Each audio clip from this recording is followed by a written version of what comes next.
Par exemple, au niveau de la pêche, des quais de pêche que nous avons visités, l'impossibilité pour nos pêcheurs aujourd'hui d'exercer correctement et d'accéder à la ressource halieutique. Quand vous allez au niveau des marchés, on parle des problèmes de promiscuité, de cherté de la vie.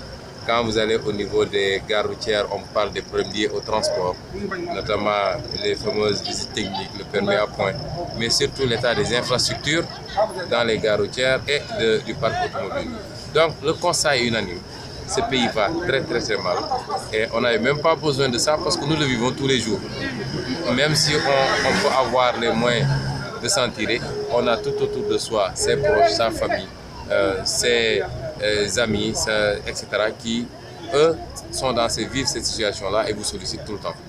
Et donc c'est ça la complainte généralisée. Nous avertissons toujours de les écouter attentivement, mais de nous en limiter uniquement à ce qu'il est possible de faire à partir de l'Assemblée nationale. Nous répétons au peuple que nous ne pouvons pas vous faire certaines promesses parce que nous serions dans la démagogie politicienne comme les autres politiciens. Nous ne pouvons pas venir vous dire que si vous nous amenez à l'Assemblée nationale, nous réglerons ces problèmes-là parce que l'Assemblée nationale ne gouverne pas. Elle contrôle l'action du gouvernement plutôt et vote des lois. Nous nous en limitons à ça, mais surtout, nous profitons de ces étapes-là à chaque fois pour développer un aspect de notre programme de législature.